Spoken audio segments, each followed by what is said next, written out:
Larissa did not need luck sa pagsasagawa ng operasyon. Ang dalubhasa niyang mga kamay, ang precise coordination ng kanyang utak at mga mata, at extensive surgical training ay sapat na katiyakan para sa matagumpay na corneal transplant sa pasyente. Siyempre, malaking tulong din ang husay at kakayanan ng ibang doktor na umasiste sa surgical procedure, maging ang scrub nurses sa operating room. She had the best of the best OR team in the hospital. Ang grupo na noong bago pa lang si Larissa roon ay nagduda sa kanya dahil sa kanyang edad. Napakabata niya kasi. Pero nang kumalat na mismong si Dr. Carl Vangelis ang nagrekomenda kay Larissa, natigilan ang mga iyon. And when they further learned that the young ophthalmologist turned down juicy offers from several hospitals in Europe and in North America, ang pagdududa ay hinalinhan ng pagkalangha. Pagkaraan ng unang ilang eye operations ni Larissa, ang naturang pagkalangha ay napalitan ng total respect at paghanga. Napakaswerte ng mga Pilipino na hindi tinakasan ni Dr. Larissa Lucero for greener pastures overseas. Si Larissa, dating role model ng mga kabataan sa Barangay Ipil, ang ngayon ay tinitingala ng kapwa medical practitioners dahil sa kanyang husay at idealism. Natural na may mga umismid sa pagiging hindi niya practical sa buhay.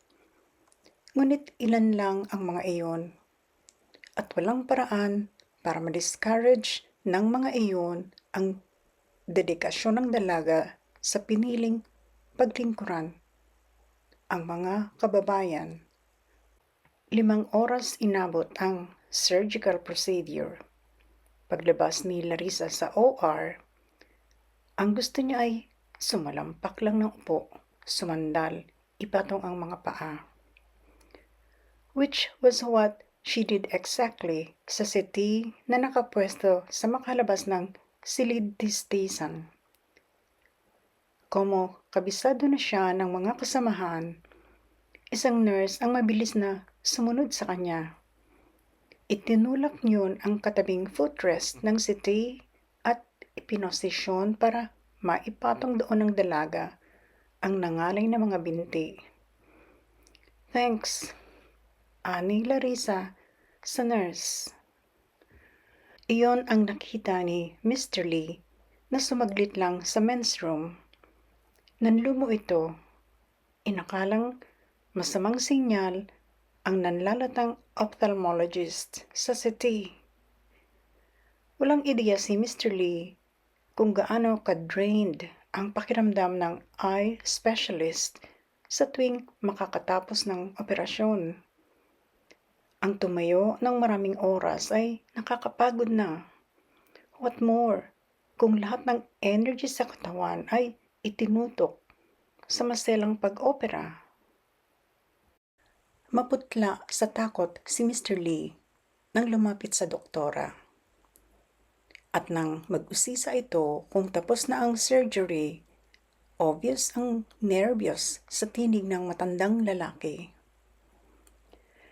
Your wife will be fine, Mr. Lee. Paniniyak dito ni Larissa. When she's fully recovered, her eyesight will be better than before. That is, if she follows strictly her medications and follow-up treatment. Umupo na rin si Mr. Lee. Nakahinga ito sa narinig na iyon. I don't know how to thank you, doctor. Anito kay Larissa. Hindi kumibo si Larissa. She didn't say he's welcome. Mula nang makaharap niya ang mag-asawang Lee, she treated them with cold civility. na hindi normal na ugali ng dalaga sa kanyang mga pasyente at mga kaanak niyon. Ang kabaligtaran niyon ang karaniwan niyang trato sa mga iyon. She's warm at madalas cheerful sa pakikipag-usap, hindi lang upang mapanatag ang loob ng mga iyon, kundi iyon ang tunay niyang karakter. At wala siyang pakialam kahit mahalata iyon ng mga iyon. Gayunman, sa pagkakataong iyon, medyo lumambot ang loob niya. Sa unang pagkakataon, na-realize niya na human, may damdamin, ang magulang ni Andrew. She gave Mr. Lee the benefit of the doubt. Maaaring hindi ito katulad ng misis nito na mapang-uri ng kapwa. May I ask you a personal question, Mr. Lee? Sabi niya rito. Anything, doctor? Sagot ni Mr. Lee. I know it's none of my business, umpisa ni Larissa. But you see, when a family member is sick, it is usual for the other members to support each other. Well, I mean, you're the only one looking after the sick member. It could be quite stressful. You could get sick yourself by worrying too much.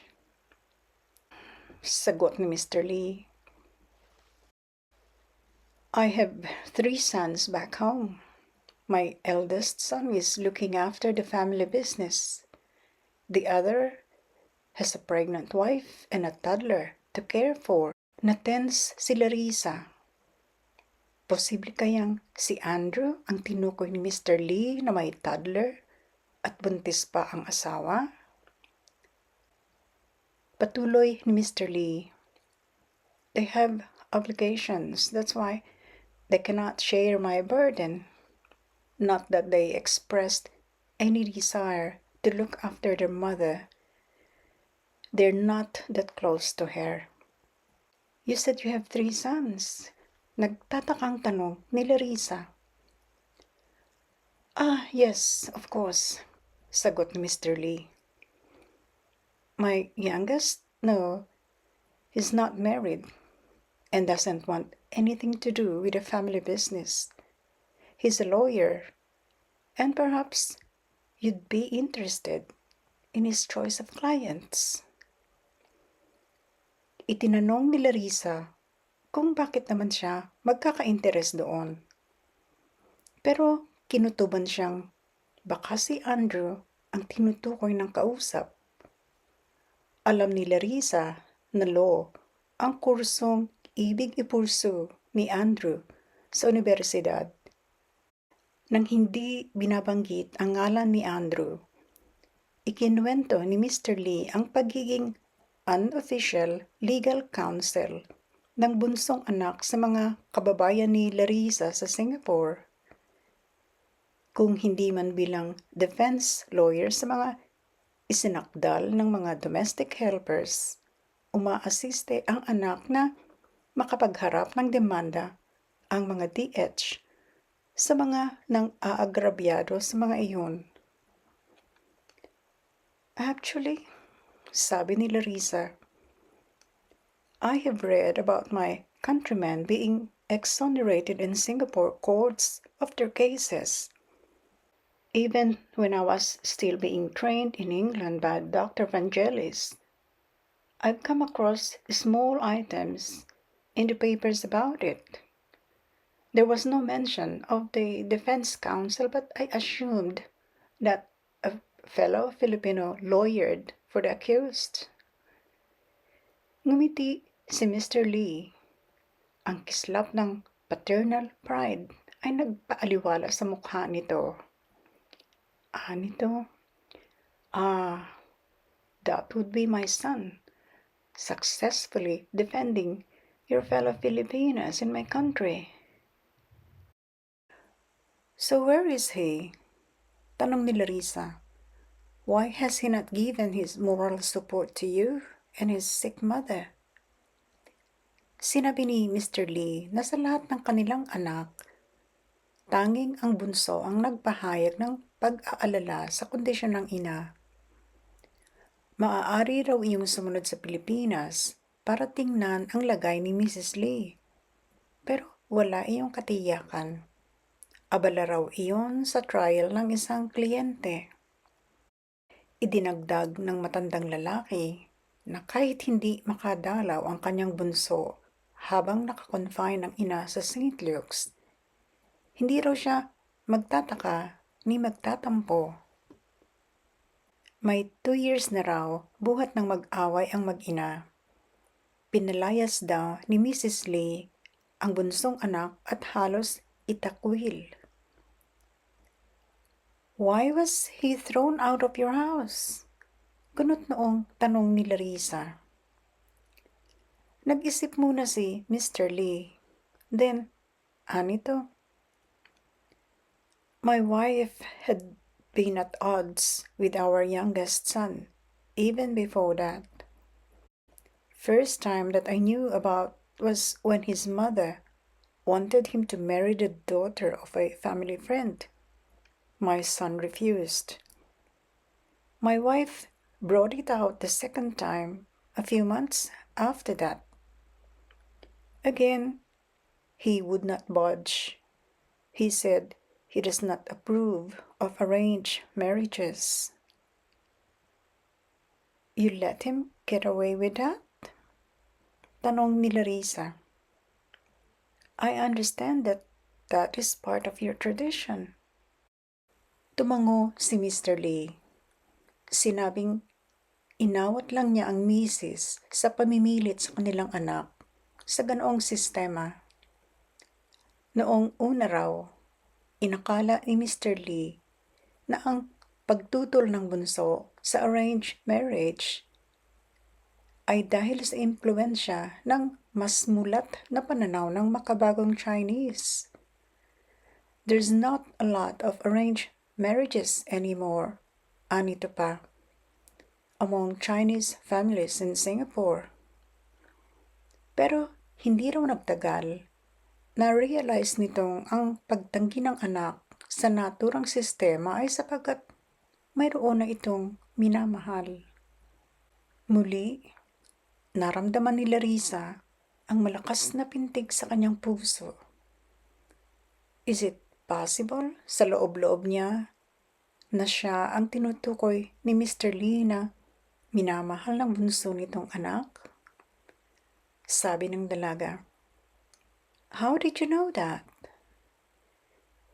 Isinalaysay ni Mr. Lee ang sumahol na hindi pagkakasundo ng misis at ng bunso nila nang i-devote nito ang career sa pagtatanggol sa legal rights ng mga Filipinas sa Singapore. Nagkasagutan ang mag-ina. Sa isang punto, may binanggit si Mrs. Lee na Filipina house guest ng family friend nila. Minura raw iyon ng misis. "And that was when my son flared up," patuloy ni Mr. Lee. "He stood up to his mother, told her he couldn't stand her berating that girl from long ago." Napatigil sa pagsasalita si Mr. Lee nang mapuna ang kakatuwang ekspresyon sa mukha ng kausap na doktora. "Are you okay?" tanong nito. "I'm fine, Mr. Lee," sagot ni Larissa. "Please go on." Nagtatakang sumulyap uli ang matanda kay Larissa bago nito itinuloy ang salaysay sa pagpapalayas ng asawa sa bunso nilang anak. "Did you just watch your wife throw out your son?" tanong ni Larissa. Nalungkot ang matanda. Sabi, "I admit I did just that. I didn't want to further arouse my wife's anger. She's got acid tongue, that woman. Anyway, that's when it occurred to me that my son has been in love with this Filipino for a long, long time.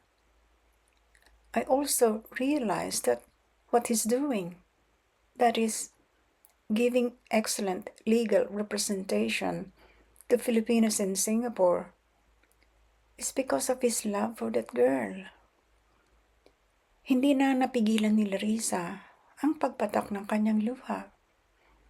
Nabahala si Mr. Lee. Pero sabi ng dalaga, "Please don't pay attention to me, Mr. Lee. I was just touched by your son's devotion to a girl despite the passage of many, many years. But why did he not get in touch with that girl?" "You don't want to know." Pailing na tugon ni Mr. Lee. Nahiwagaan si Larissa. Sinabi ng matanda na mas mapapaiyak siya kapag ikinuwento nito kung paano niya natuklasan ang dahilan ng anak. Pagkasabi niyon, namasa ang mga mata ni Mr. Lee. Maging ito ay apektado ng kung anumang dahilang iyon. Ano kaya ang tinutukoy ni Mr. Lee na mas ikaiiyak ni Larissa na nangyari kay Andrew? Magwawakas na ang kwentong pag-ibig na ito ng Pinay na si Larissa at ng Singaporean na si Andrew. Abangan ang huling kabanata.